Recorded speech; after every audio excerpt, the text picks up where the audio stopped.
इस वीडियो को लाइक करें, हमारे चैनल को सब्सक्राइब करें और बेल आइकन जरूर प्रेस करें हमारी न्यू वीडियो सबसे पहले देखने के लिए। आज की हॉरर स्टोरी में आपको सुनाने जा रहे हैं एक ऐसी दास्तान जिसे सुनकर एक मजबूत से मजबूत दिल में भी उभर आएगा डर। इसीलिए सुने जरा संभल कर।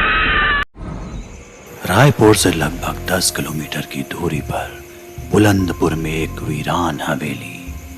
आसपास के लोग इस हवेली को रोदन हवेली के नाम से जानते हैं। कहा जाता है कि इस हवेली में रात को कभी हंसने तो कभी चीखने की भयानक आवाजें आया करती हैं। इसी कारण दिन ढलने के बाद इस हवेली के आसपास कोई भटकने की हिम्मत भी नहीं करता था।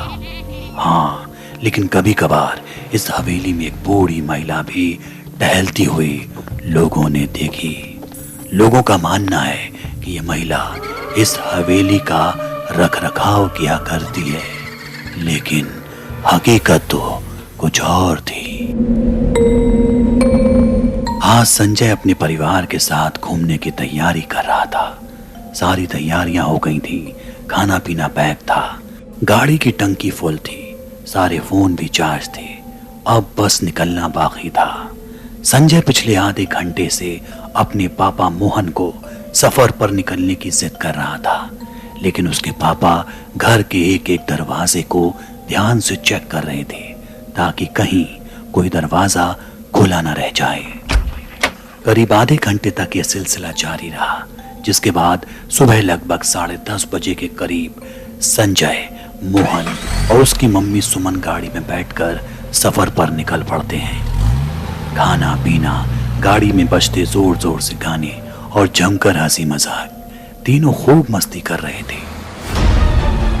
रात के 11:15 पर सुनसान सड़क थी और जंगलों के बीचों बीच से गाड़ी गुजर रही थी।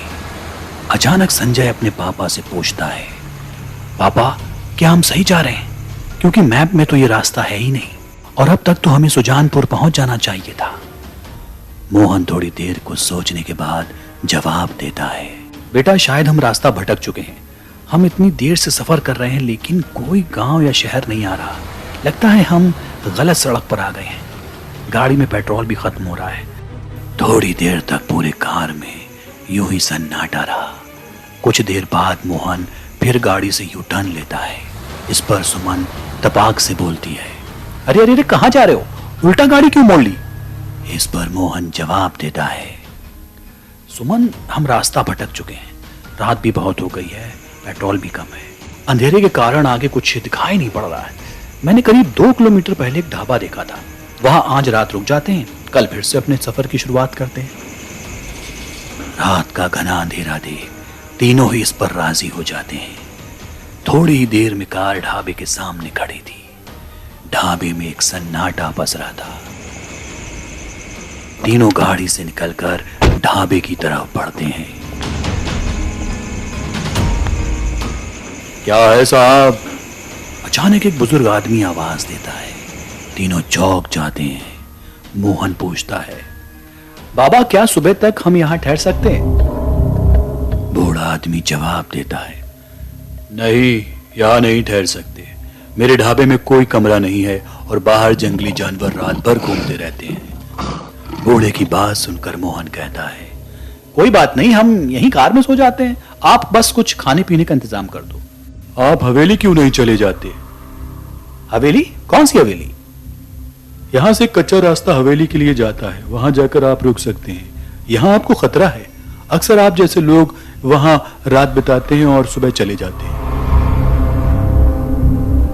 मोहन को लगता है कि यहाँ रुकने से अच्छा है हवेली चला जाए। तीनों गाड़ी में बैठते हैं और हवेली की तरफ चल देते हैं। काली रात में हवेली दूर से नजर आ रही थी। संजय कहता है, पापा वो देखो हवेली, अब हम सुकून से यहाँ सोएंगे।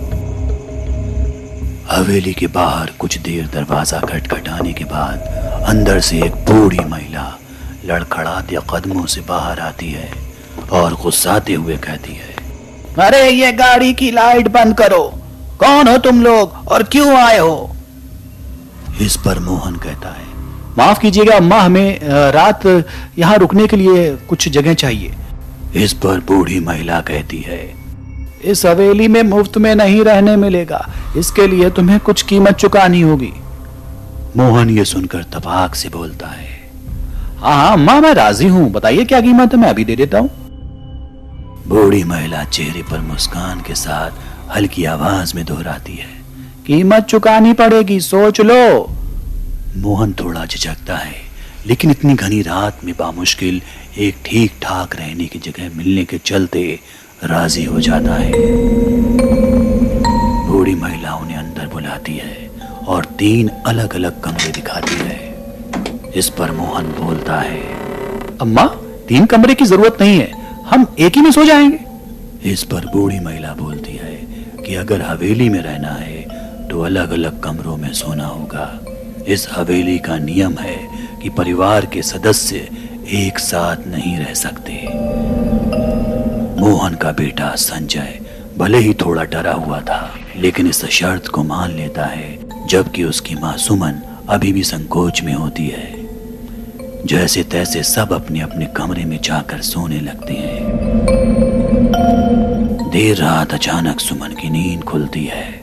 वो संजय के कमरे में उसे देखने जाती है, लेकिन दरवाजे पर ठहर जाती है, क्योंकि कमरे में संजय के किसी बच्चे से बात करने की आवाजें आ रही थी। जैसे ही सुमन दरवाजा खोलती है, देखती है कि संजय वहां से गायब था। ये देख वो जोर जोर से चिल्लाती है। सुमन की आवाज सुनकर मोहन भी तुरंत वहां पहुंचता है और दोनों संजय को ढूंढना शुरू कर देते हैं। कुछ देर बाद उन्हें फिर संजय की आवाज सुनाई देती है, जैसे वो किसी से बात कर रहा हो। ये आवाज एक पुराने बड़े से बरगद के पेड़ से आ रही थी। मोहन और सुमन पेड़ की तरफ भागते हैं और वहां का मंजर देखकर उनके रोंगटे खड़े हो जाते हैं। पीपल के पेड़ पर वही बूढ़ी औरत चुड़ैल की शक्ल में बैठी थी। उसके बाल और पैर जमीन से छू रहे थे। लंबे लंबे दांत और आंखें नीचे की ओर लटकती हुई।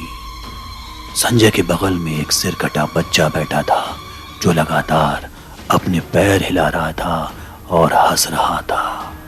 सुमन की उसे देखकर चीख निकल गई। मेरे बेटे को छोड़ दो, उसे कुछ मत करना, बताओ तुम क्या चाहती हो। ये सुनकर चुड़ैल कहती है, तुमने यहाँ रुकने से पहले मुझसे इसकी कीमत चुकाने का वादा किया था। यहाँ ठहरने वाला हर शख्स कीमत चुकाता है, तुम भी चुकाओगे। मेरी कीमत है खून, तुम सबका खून। मोहन कहता है, ऐसा नहीं हो सकता, अगर तुम्हें कुछ और चाहिए तो बताओ। चुड़ैल अपनी चीखती हुई आवाज में कहती है, तो क्या मुझे देगा, मेरे पास सब कुछ है। याद है मैंने तुम्हें हवेली के नियम के बारे में बताया था, यहाँ कोई भी परिवार का सदस्य साथ नहीं रह सकता। तुम लोगों की तरह एक रात गाड़ी से एक परिवार आया था। मैंने और मेरे पति ने उन भटके हुए लोगों को सहारा दिया, लेकिन बदले में क्या मिला? मुझे, मेरे पति और मेरे बच्चे को उन लोगों ने रात में तड़पा तड़पा के मार डाला और हमारी लाशें उन्हीं कमरों में दफन कर दी जिसमें तुम लोग ठहरे थे। वो मेरा सब कुछ लूट कर चले गए। जो इस हवेली में आएगा उसे कीमत चुकानी होगी। अब इस हवेली की हर जगह लाशें ही लाशें दफन हैं। वहां मोहन अपने बेटे को छोड़ देने की गुहार चुड़ैल से लगा रहा था। इधर ढाबे वाला बाबा हवेली पहुंचकर गंगा जल छिड़कना शुरू कर देता है और बरगद के पेड़ की तरफ बढ़ता है। बाबा मोहन से कहता है कि पीछे हटो और गंगा जल का लोटा बरगद के पेड़ पर फेंक देता है। चुड़ैल और सिर कटा बच्चा चीखते हुए जमीन पर आ गिर पड़ते हैं और देखते ही देखते गायब हो जाते हैं। बाबा संजय को पेड़ से उतारता है और सभी ढाबे पहुंचते हैं। सुबह हो चुकी थी। ढाबे पर पहुंचने पर मोहन बाबा से पूछता है कि आपने हमें उस हवेली में मरने के लिए क्यों भेजा था। इस पर बाबा जवाब देता है, मैंने तुम्हें जिस हवेली की तरफ भेजा था वो सड़क की दूसरी तरफ है। वो देखो, यहाँ से दिख रही है। पुरानी हवेली की चुड़ैल ने तुम्हें भटकाकर अपनी हवेली में बुला लिया। तुम खुशकिस्मत हो कि मैंने तुम्हारी पत्नी की चीख सुन ली और मौके पर पहुंच गया, वरना उस हवेली से आज तक कोई वापस नहीं आया।